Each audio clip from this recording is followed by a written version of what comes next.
nangoja hizo blessings. Papa, oh God, you are amazing. Daddy, oh Hello, welcome back to my YouTube channel. I am Fanny. Well, do you struggle with stretching your natural hair? I'm just about to show you how to quickly stretch your natural hair without damage. This is a simple process and it will help you, especially if you're preparing your hair for braiding, and also if you want to see how the ends of your hair looks like and whether to decide to trim them or not.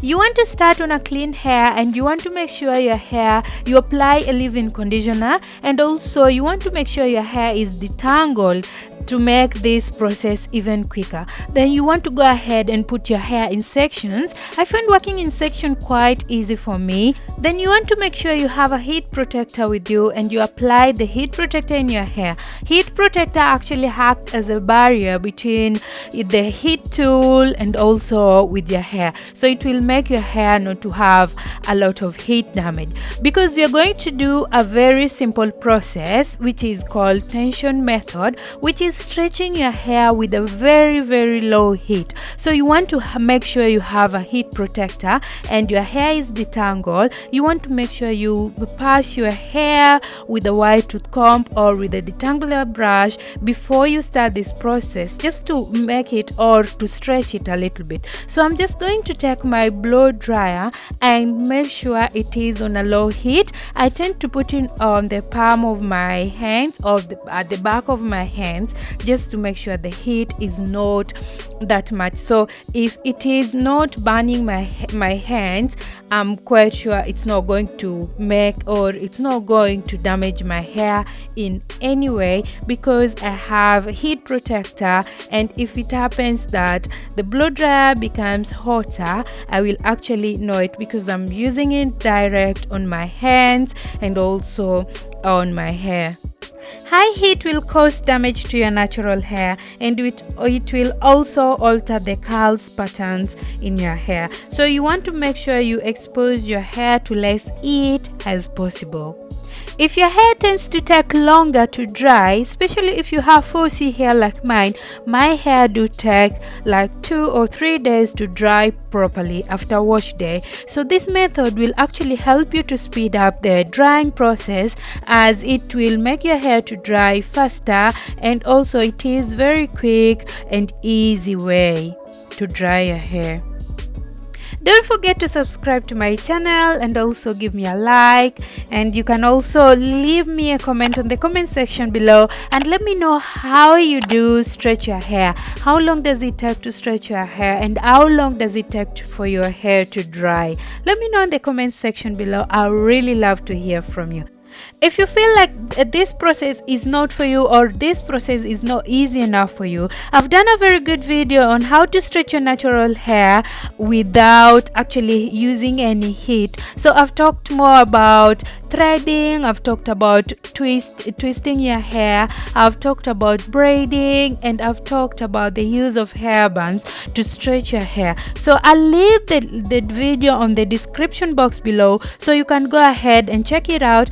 And also you can see how my hair stretched out, or I talk in depth on how much percentage you can get with other natural ways to stretch your hair. So everybody is talking about heat damage, but no one is actually talking about how your hair will feel or how your hair will look like when you have a heat damage. So how do you know if your hair has had a heat damage? Your hair will appear dry and dull. You'll have a lot of split ends. Your hair will be breaking every now and again. You'll have rough, and texture might actually change. No, you will have a lot of knots and your hair will tangle, and some people, their hair will actually, the hair color will actually change. Knowing the signs of heat damaged hair will actually help you start taking steps to getting your hair in a healthy state once again. So let's do this again. So you want to take a heat protector of your choice. You want to apply it in your hair. Make sure it's all over the hair, as this acts as a barrier between a blow dryer and your hair. This avoids heat damage at all cost. So you want to make sure you pay more attention to the hands. Then you want to go ahead and make sure the product is well distributed in your hair strand. Then you want to take a wide tooth comb and pass it in your hair from the hands going towards the root. Then you want to make sure the blow dryer you're using is low of heat. Then you want to start stretching your hair with it, just the way I am doing. So how do you deal with heat damaged hair? So you might consider cutting it and starting again. But if you don't want to start again, you want to start trimming the ends of your hair. You might want to start trimming the ends of your hair. You want to change the product you're using. If you're using products with sulfate and silicone, you want to avoid using those products as much as possible. You want to start doing a weekly deep conditioning. Deep conditioning will help to bring back moisture your hair has actually lost. Your hair will be so much dehydrated and your hair will be so much dry.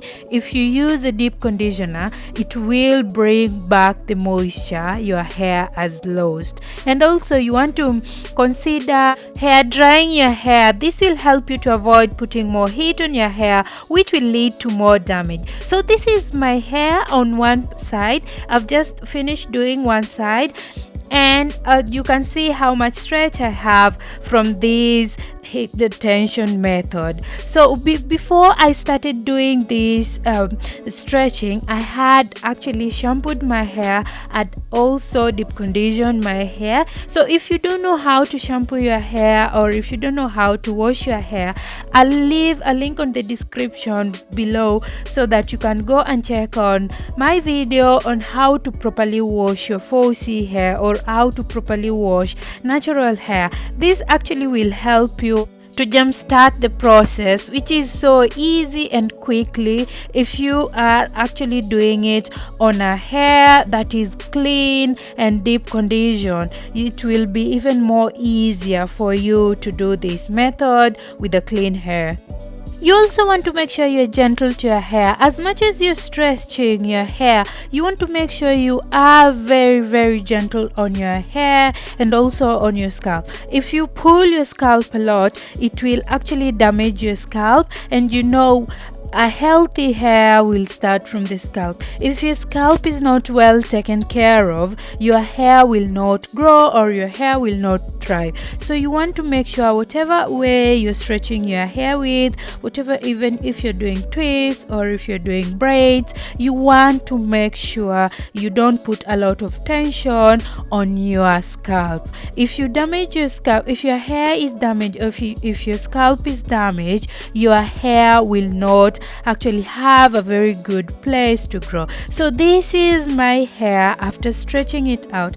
I have a very thick 4C hair, so stretching out, even using the extension method, will not give me 100% stretch I might want. So if you're not confident enough with this process, you want to consider going to a hairdresser, and they will actually help you a lot to do it well. I mean, a professional hairdresser. Just make sure you don't allow them to put a lot of heat in your hair, just to avoid a lot of heat damage. So my hair is actually done, and I'm just going to put it in a band just for you to see how it looks like. This method is very, very good for type 4 hair, especially if you have type of 4B, 4C, 4B hair. It's going to help you to stretch out your hair, to keep your hair stretched, and it's a simple and a quick process for you. You might consider doing it.